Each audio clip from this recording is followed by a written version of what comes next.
Sandro, como é que a gente poderia fazer um comparativo entre uma solução MPLS e uma solução SD-WAN? Então, nós estávamos muito acostumados a ter uma rede que nós não estávamos tratando a informação que estava trafegando sobre a rede. Nós estávamos tratando de fazer com que o transporte dessa informação funcionasse. Nós não estávamos muito preocupados com a informação de que estava passando aí. E isso nos levava a ter uma rede baseada em somente nos preocupar se o pacote que saiu de uma ponta A chegou numa ponta B. Ou seja, uma arquitetura de tráfego orientada aos pacotes IP. Ou seja, está dando ping, está funcionando.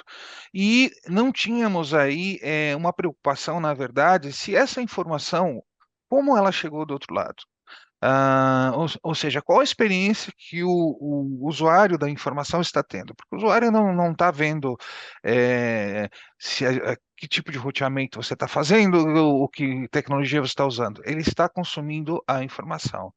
E essa arquitetura antiga que nós tínhamos, ela era baseada quase que 100% em hardware. Então, toda vez que nós precisávamos fazer alguma alteração, alguma coisa, nós tínhamos que reprogramar esse hardware para que ele executasse as tarefas conforme nós queríamos que isso acontecesse, né? E mais além disso, nós vivíamos assim, eu gosto muito de uma analogia que o Paulo faz, nós vivíamos numa rede onde nós tínhamos mundos muito apartados, nós tínhamos um mundo de internet, tínhamos um mundo da rede corporativa da WAN, e esse mundo da rede corporativa da WAN, ele era como se fosse um castelo, né? Ele tinha uma única entrada, e nós cuidávamos disso aí.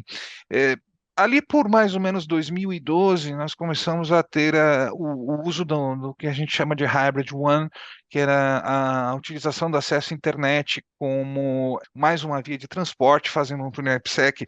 Mas isso requeria muita programação manual, e qualquer mudança, por exemplo, eu preciso convergir para a internet. Isso era muitas vezes feito manualmente.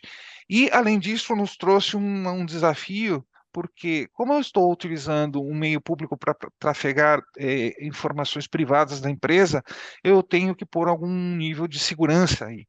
E essas VPNs, sejam elas tanto site to site no modelo de hybrid WAN quanto do usuário remoto, acabou gerando soluções de segurança para cada um dos modelos, e essas soluções de segurança para cada um dos modelos acabaram fragmentando a política de segurança das companhias, né? E como eram modelos que trabalhavam em paralelo, eu acabava tendo uma visibilidade muito limitada de cada uma das partes desse ecossistema que eu criei, né? E também, como isso estava sendo pensado não de uma forma conjunta, mas como pequenos pontos, ou seja, eu tenho uma VPN para usuários remotos, eu tenho uma VPN para trafegar site to site, eu tenho uma rede MPLS.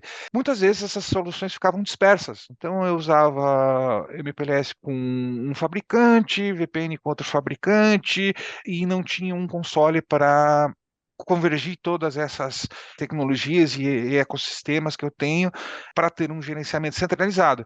Isso aumentava muito a complexidade de como eu gerenciava isso e o meu custo operacional, que é aquele custo que não aparece para você, né? É aquele custo de hora homem que você tem, por exemplo, o teu especialista de VPN, teu especialista de networking, e isso você ia somando o custo de propriedade da tua rede.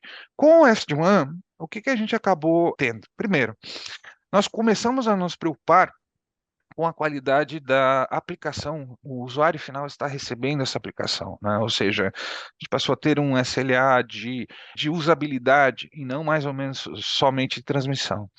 Toda essa rede, ela recebeu com SD-WAN uma capa de algoritmo que passou a definir como a rede se comporta por um software. Ou seja, nós damos as premissas ao software de como a rede deveria funcionar e ela se autoajusta, né? E por se autoajustar, facilitou muito a utilização de conexões híbridas, ou seja, eu não tinha mais mundos diferentes de links, e eu conseguia agora eleger os links conforme a minha necessidade de negócio.